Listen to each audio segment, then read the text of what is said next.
Students, आपका एक बार फिर से ईडा स्टडी पॉइंट में बहुत बहुत स्वागत है।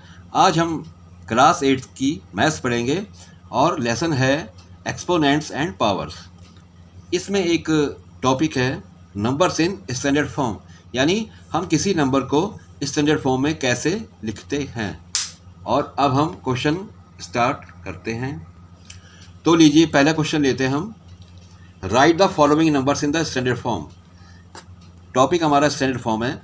स्टैंडर्ड फॉर्म का मतलब ये होता है कि 1 से लेकर 9 नंबर तक आपस में मल्टीप्लाई करते हैं और साथ में 10 से भी उसको डिवाइड करते हैं या मल्टीप्लाई करते हैं, उसे स्टैंडर्ड फॉर्म कहते हैं। हमारे पास एक नंबर है पहला 0.000564। अब हम इसे स्टैंडर्ड फॉर्म में लिखेंगे।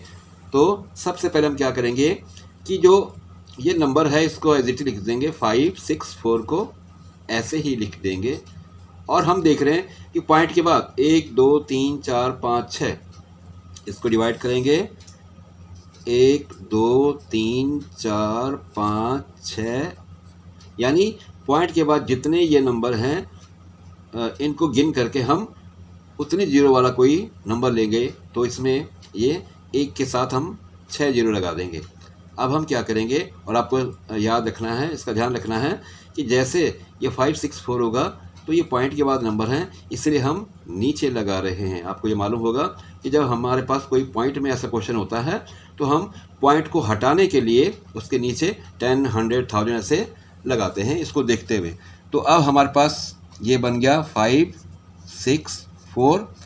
और अब हम क्या करेंगे, इसको गिनेंगे 1 2 3 4 5 6। तो हम इसे ऐसे लिख देंगे 10 टू द पावर 6। ठीक, अब 10 टू द पावर 6 आ गया। 10 टू द पावर 6 जब ऊपर जाएगी तो इसकी पावर माइनस में हो जाएगी और ये बन जाएगा 5 6 4। ये बन गया 5 6 4 और ये बन जाएगा 10 टू द पावर ऊपर जाके हो जाएगा -6। राइट। अब हम क्या करेंगे, स्टैंडर्ड फॉर्म में हमेशा आपको ये बात याद रखनी है कि जो हमें नंबर होता है, हमारा दिया नंबर होता है, जो भी कोई नंबर, उसके एक अंक के बाद ही पॉइंट लगाना है। ये आपको विशेष ध्यान रखना है। यानी 5.64 होगा, न कि 56.4। तो हम 5 के बाद ही पॉइंट लगाएंगे। तो हम लगा देते हैं 5 के बाद पॉइंट और फिर उसको एज इट इज़ 64 लिख देंगे या 64 लिख देंगे और मल्टीप्लाई हमको जो दिया हुआ है उसको ऐसे लिख देंगे। लेकिन अब आपको ये याद रखना है कि जैसे ही हम इसका पॉइंट लगाएंगे तो पॉइंट के बाद 1 और 2 नंबर हैं, इधर हम इसके 0 बढ़ा देंगे ताकि वैल्यू ना बदले, वैल्यू सेम रहे। इसका आपको विशेष ध्यान रखना है। ठीक, साधारण सी बात से हम ये कह सकते हैं कि ये 564 रुपये थे, हमने इसे पॉइंट लगा के 5 रुपये 64 पैसे बना दिया। तो ये 564 रुपये थे, ये 5 रुपये 64 पैसे बन गए। तो ये छोटा बन गया। तो छोटा यहाँ बन तो गया लेकिन इसकी वैल्यू ना बदले, इधर हमने 100 से मल्टीप्लाई कर दिया। आम भाषा में इसे आप ऐसे समझ सकते हो। ठीक है। अब हम क्या करेंगे, अगेन 5.64 को लिख देंगे और ये हो जाएगा 10 टू दी पावर -6। इस प्रकार से हो गया। अब जो ये 100 है हम इसे इस तरह लिख सकते हैं 10 टू दी पावर +2, यानी 10 की पावर 2 लगा सकते हैं। आपको मालूम होगा कि एक्सपोनेंट चैप्टर में एक है formula a power m multiply a power n। ये होता है बेस, ये भी बेस, इन दोनों की जगह में a लिख देते हैं और पावर को आपस में प्लस कर देते हैं। तो वही हम नियम यहाँ पे लगाएंगे और हम क्या करेंगे कि 5.64 को एज इट इज़ लिख देंगे और ये -6 है, ये +2 है। ठीक है। तो ये हो जाएगा -6 और +2 होता है -4। राइट।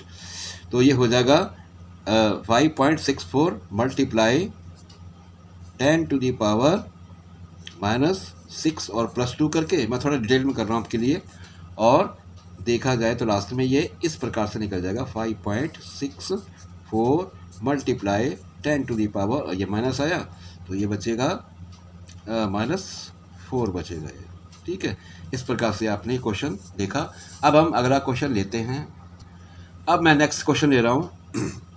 नेक्स्ट क्वेश्चन है 0.00000021। तो हम सबसे पहले 21 लिख देंगे। आपको इन्हें नहीं देखना है, हम देखेंगे कि जो पूर्णांक संख्या है वो 21 है। इसमें पूर्णांक तो नहीं कह सकते, लेकिन ये एक प्रकार से ये लिखने के लिए हमको इस प्रकार से करना पड़ेगा। और हम देख रहे हैं कि पॉइंट के बाद 1 2 3 4 5 6 7। अब हम इसे भी गिनेंगे 1 2 3 4 5 तो जीरो इसमें, और 6 7 इसे भी गिनेंगे।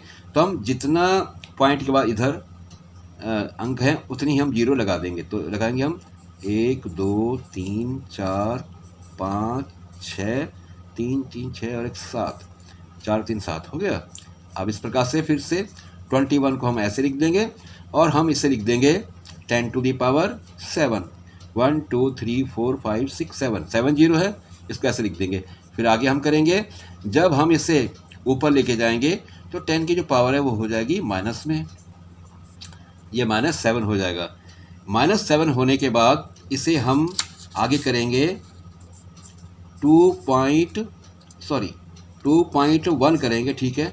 2.1 करेंगे 10 to the power -7 करेंगे, और हमने 2 के बाद पॉइंट लगा दिया है, इसलिए हम 10 लगाएंगे, ठीक है। क्योंकि जब भी हम पॉइंट लगाएंगे तो पॉइंट के कारण इसकी वैल्यू चेंज ना हो, बदले नहीं, इसीलिए हम 10 लगाते, 100 लगाते, उसको देखते हुए जो भी हमें नंबर मिला है। तो इस प्रकार से हो गया 2.1। फिर अगेन जो हमने किया अभी ये इस प्रकार हो गया, और 10 to the power आप इसे +1 भी मान सकते हो। इस प्रकार से यदि हम इसको आगे सॉल्व करेंगे तो -7 में ये +1 है, तो -7 + 1 तो हमारे पास बचेगा -6। इस प्रकार से हमें मिला 2.1 × 10 to the power -6। अब अगला क्वेश्चन है, इसमें कहीं भी पॉइंट नहीं दे रखा है, इसीलिए अब हम इसे डिवाइड नहीं करेंगे, इसका आपको ध्यान रखना है। तो ये नंबर दे रखा है, काफ़ी बड़ा नंबर दिख रहा है ये। तो सबसे पहले हम 216 को तो अलग कर देंगे, राइट। और हम देखेंगे कि इसके लास्ट में 1 2 3 4 5 जीरो हैं, ठीक है। आप इससे 5 जीरो लगा सकते हैं, इसको अलग कर दिया हमने, 1 2 3 4 5 ऐसे लिख दिया हमने, क्योंकि हमने इसकी अभी पावर बनानी है। फिर अगेन 216 को हम ऐसे लिख देंगे, और इसे लिखेंगे 1 2 3 4 5 10 to the power 5, राइट। अब हम आगे बढ़ते हैं। फिर हमने वही करना है कि 2 के बाद लगाना है पॉइंट, यानी 1 के बाद पॉइंट लगाते हैं, और इसे ही स्टैंडर्ड फॉर्म कहते हैं, ठीक है। आपको 9th 10th में आगे बड़ी क्लासेस में फिजिक्स में क्वेश्चन करने पड़ेंगे, और आपको स्टैंडर्ड फॉर्म का वहाँ पे काफ़ी यूज़ करना पड़ेगा, तो इसका आपको ध्यान रखना है। और इस प्रकार से ये आ गया। जैसे ही मैंने 2 के बाद यहाँ पॉइंट लगाए तो ये 1 6 बचा हुआ है, इसीलिए अब हम, ताकि इसकी वैल्यू चेंज ना हो, हमने क्या कर दिया, 100 से मल्टीप्लाई कर दिया। आप देख रहे हो यहाँ पे 216 था, अब ये 2.16 हो गया। जैसे पॉइंट लगाएंगे साथ में इसके 100 हमने लगा दिया, ठीक।